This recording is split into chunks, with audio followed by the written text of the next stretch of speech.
북한의 김여정이 윤석열 대통령의 담대한 구상에 대해서 조금 전 원색 비난을 곁들여 거부를 했습니다. 저희 돌직구쇼 방송 직전에 김여정의 입장이 나온 건데 이 원색적인 비난을 언제나처럼 곁들인 겁니다. 아시다시피 문재인 전 대통령에 대해서도 김여정은 원색적인 비난을 한 바 있고 윤석열 대통령에 대해서는 조금 전 이런 입장을 냈습니다. 함께 보시죠.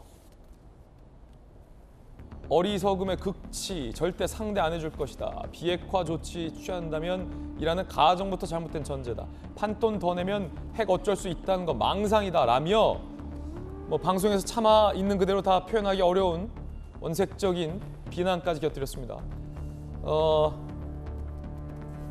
윤석열 그 인간 자체가 싫다 이런 말도 했어요.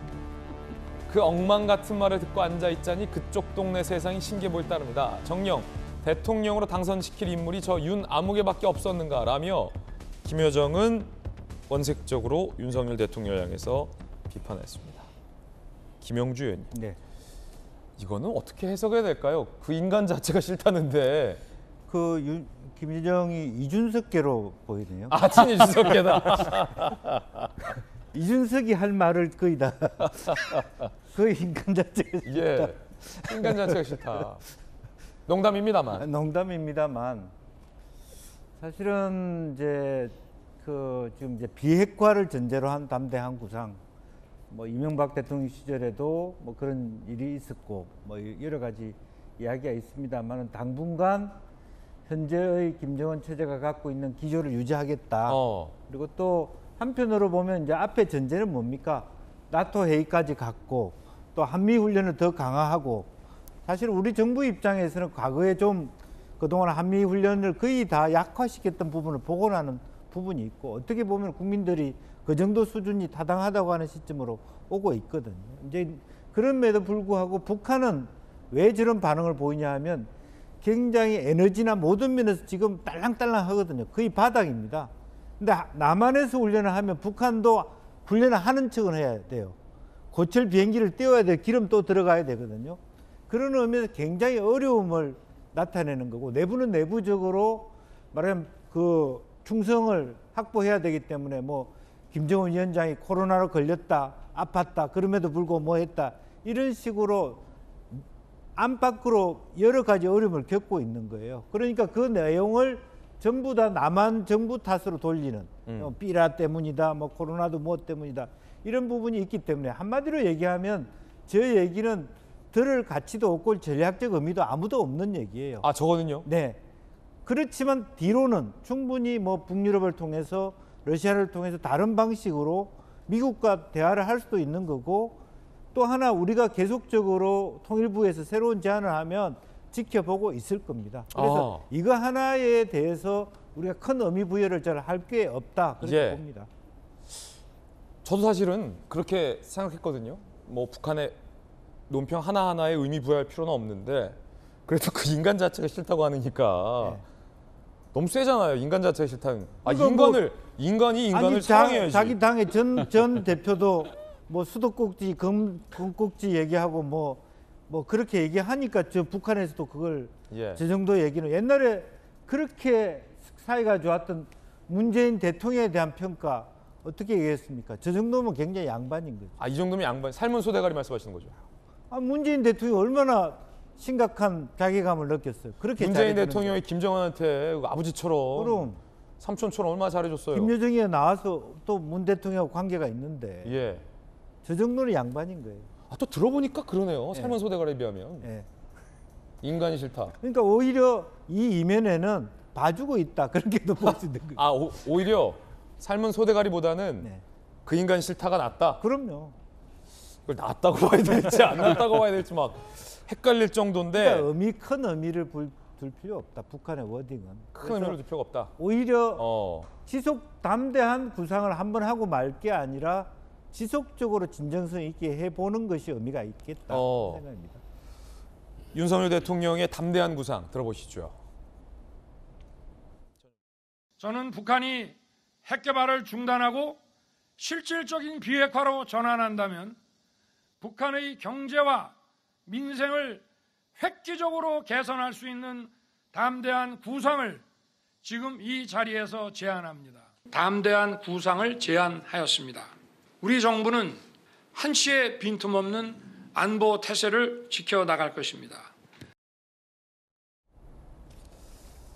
자, 지금 담대한 구상은 이런 내용입니다. 북한이 이제 비핵화의 의지만 보여줘도 우리는 뭐 종합적인 지원을 해주겠다라는 윤석열 대통령의 일종의 제안이었는데, 이에 대해서 조금 전 김여정이 뭐 그 인간이 싫다, 자체가 싫다라고 얘기를 했습니다. 김영주 의원님이 이에 대해서 뭐 전 정부에 대해서 했던 것보단 낫다라는 또 의견을 내줬습니다.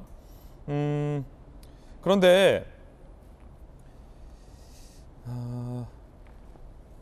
김여정이 대한민국의 미사일 탐지에 오류가 있었다라며 우리 합참의 발표를 비꼬았습니다. 자, 이거 어떤 내용일지 함께 보시죠. 군 당국 평남 온천군 일대 북한 미사일 발사를 탐지했다라고 지난 17일에 밝혔는데, 김여정이 조금 전에 참으로 안 됐지만 온천 아닌 안주다, 그러니까 막 윤석열 대통령 비판하고 끝으로 오라면서 이렇게 했어요. 우리 거기서 안 쐈는데 발사 시간 지점 하나 제대로 못 밝히냐, 윤 정부 어떤 변명할지 궁금하다라고 조롱을 했습니다. 전용기 의원 어떻게 봐요? 네, 안보 공백이 굉장히 심각한 걸로 보입니다. 사실 합참에서 미사일을 북한에서 쐈을 경우에는 바로바로 밝혀주고 국민들께 바로 공개를 해야 됩니다만 해당 부분이 굉장히 미흡했던 것 같습니다. 심지어 이렇게까지 김여정이 비판하고 비꼬는 행태를 우리가 보고 있을 수밖에 없는 것이 참으로 개탄스럽다. 우리 군이 지금 위치를 틀리게 파악했다는 거군요. 북한 말대로라면. 북한 말대로라면은 지금 우리 군이 틀리게 파악했다라는 것이죠. 사실 김여정 부부장의 이야기를 저는 굉장히 기분 나쁘게 들었습니다. 아무리 윤석열 대통령을 비판하는 입장이지만 저런 식으로 우리의 대통령을 욕하고 비꼬고 이런 모습은 정말로 잘못된 걸로밖에 안 보이기 때문에 그런 건데요. 사실 우리 지금 정부도 우리 군도 굉장히 잘못하고 있는 것은 비판을 받아 마땅하다, 이런 말씀을 드리고 싶습니다. 그 이유가 무엇이냐면 북한에서 밝힌 것처럼 북한 이야기처럼 우리가 어디서 쐈는지도 틀렸다면 문제가 되겠지만 우리의 대응도 문제가 된다는 것이거든요. 사실 17일 날 윤석열 대통령의 100일 기자회견이 있었습니다. 이날 보면 북한에서 미사일을 2발을 쏜 것은 새벽이라는 거예요. 17일 새벽에 미사일을 쐈지만 우리 군은 오후 2시에 북한에서 미사일을 발사했다라고 이야기를 한 겁니다. 사실 국민의힘에서 이 부분을 왜 비판하고 있지 않은지 궁금할 따름인데, 지난 그 문재인 정부에서 미사일 쐈던 것을 즉시 발표하지 않았다고 엄청난 비판을 했단 말이죠. 근데 이번에는 새벽에 미사일을, 그러니까 17일 새벽에 미사일을 발사했음에도 불구하고 오후 2시에 발표했다는 거예요. 그래서 민주당에서 왜 이것을 이렇게 늦게 발표했느냐라고 물어보니까 대답이 없는 이런 이야기를 하고 있는 것이고, 사실 합리적 의심으로 왜 새벽에 쏜 미사일을 오후에 발표했을까라고 지켜보니까 17일 오전에는 윤석열 대통령 취임 100일 기자회견이 있었다는 것이죠. 혹시나 이 미사일 때문에 취임 기자회견이 무산되거나 또 다른 변수를 맞이하게 될까 봐 숨긴 것이 아니냐, 합참에서 숨기고 있는 것이 아니냐, 이런 의심을 하게 됐는데, 추가적으로 북한에서 밝힌 것처럼 어디서 쐈는지도 우리 군이 파악하지 못했다라고 하는 것은 용산으로 군 이전하면서 합참 의장실도 다 옮기고 군 사령탑에 사무실도 다 옮겼거든요. 그러면서 군 안보 공백이 없다라고 윤석열 정부는 이야기하고 있지만, 실질적으로 보면 굉장히 안보 공백이 심각한 상황이고 시점조차 대통령의 기자회견 때문에 늦춘 것이 아니냐, 이런 의심을 할 수밖에 없는 상황이다. 그래서 안보 공백이 실존하기 때문에 이것을 국민의힘이나 대통령실에서 명확하게 밝힐 필요가 있다, 이런 말씀 드리고 싶습니다. 우리 군 입장 나왔어요. 합참이 입장을 냈어요. 즉각 반박을 했습니다.